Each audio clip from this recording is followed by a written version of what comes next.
pemirsa, Anda masih bersama kami dalam Kominfo Newsroom. Pemirsa, kesuksesan KTT ke-42 ASEAN disebabkan kerjasama oleh banyak pihak, termasuk utamanya adalah pengamanan. Meski KTT telah selesai pada hari Kamis kemarin, Polri tetap melakukan pengamanan untuk menjaga kelancaran dan keamanan masyarakat di sisa-sisa KTT ASEAN. Pelaksanaan konferensi tingkat tinggi ASEAN Summit ke-42 di Labuan Bajo resmi berakhir pada Kamis 11 Mei 2023. Polri melalui Satgas 3 Warolakir bersama TNI dan stakeholder terus memaksimalkan pengamanan pengawalan para tamu delegasi hingga ke bandara. Dirgakum Korlantas Polri Brigjen Pol Aan Suhanan selaku Kasatgas 3 Warolakir mengatakan bahwa sejak dimulainya operasi Komodo Terpusat 2023, mulai dari 7 Mei hingga saat ini, pengamanan pengawalan para tamu delegasi maupun kepala negara berjalan aman dan lancar. Aan menjelaskan keberhasilan pengamanan KTT ke-42 ASEAN Summit tidak terlepas dari adanya peran sinergitas dan kolaborasi antara TNI Polri serta stakeholder terkait. Terutama juga andil masyarakat dalam turut memberikan kelancaran dengan mematuhi aturan-aturan yang sudah ditetapkan, sehingga pelaksanaan KTT ASEAN berjalan aman dan lancar. Terima kasih kepada warga masyarakat Labuan Bajo dan seluruh pemangku kepentingan yang telah bersama-sama mensukseskan acara KTT ASEAN 2023 ini.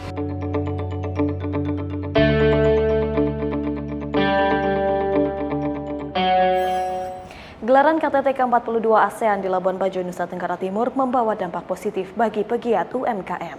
Omset penjualan souvenir diakui para pedagang dan pelaku UMKM mengalami peningkatan selama KTT ASEAN berlangsung.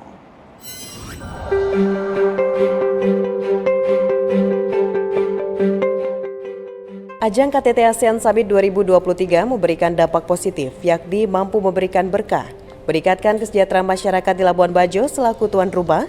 Dan dalam perhelatan tersebut, banyak wisatawan dari mancanegara yang datang ke Nusa Tenggara Timur, serta menjadi momentum terbaik untuk terus mempromosikan pariwisata maupun produk UMKM warga setempat, seperti warung ikan di Kampung Ujung, Labuan Bajo.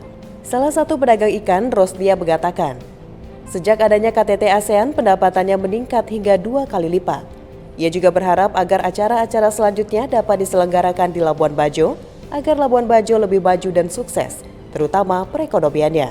Ya, senang banget ketemu Pak Jokowi, Pak Presiden-Presiden yang lain kan dari beberapa negara. Ya, sama ketemu sama Pak Menteri gitu ya. Keren sekali Pak, bangga banget ASEAN Summit di Labuan Bajo.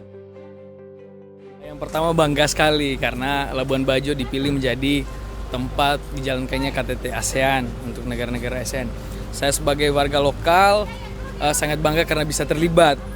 Jadi ambil bagian untuk menyukseskan kegiatan ini. Semoga dengan adanya event yang kali ini dijalankan, semoga dapat menjalankan banyak wisatawan dan membantu promosi tempat-tempat wisata kita yang ada di sini. Semoga nanti banyak turis yang akan datang sehingga meningkatkan ekonomi masyarakat yang ada di sini. Kalau saya melihat itu bagus sekali ya, impact untuk Labuan Bajo sendiri, NTT sendiri atau warga lokal di sini. Itu membawa jauh banyak perubahan dan mengenal Labuan Bajo semakin jauh. Orang lebih kenal Komodo gitu. Tapi keuntungannya dan banyak sekali buat warga lokal di sini begitu. Untuk Pak Jokowi ya dan all of the government of Indonesia, thank you udah memperkenalkan Labuan Bajo kepada seluruh negara ASEAN. Akan ada baiknya, mungkin nanti ke depannya jadi lebih baik lagi, Labuan Bajo lebih ramai lagi dan lebih dikenal oleh dunia. Warga NTT mengaku bersyukur dan senang dapat dilibatkan dalam gelaran KTT ke-42 ASEAN 2023, mulai dari pedagang hingga pengusaha setempat. Sebelumnya, Menteri PUPR Basuki Hadi Muljono saat mengunjungi SM East Hub mengatakan Labuan Bajo menjadi salah satu destinasi wisata yang dilirik Presiden Joko Widodo. Pemilihan Labuan Bajo oleh Presiden Joko Widodo bukan tanpa alasan.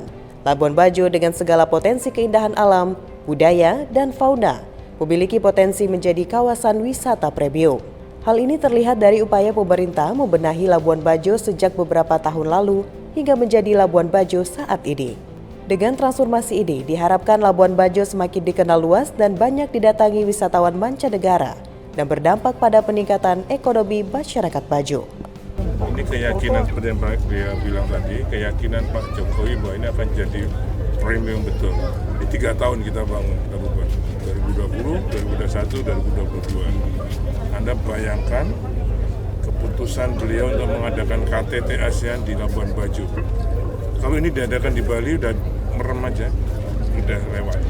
Tapi dengan diadakan di Labuan Bajo, tantangannya sangat berat.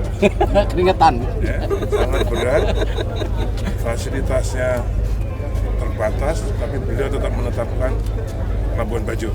Karena ini hanya momen yang akan bisa mengangkat Labuan Bajo yang sekarang ini. Pemirsa, sejenak kami akan kembali dengan segmen dialog dengan tema sepeda bambu souvenir khas bagi kepala negara sesaat lagi.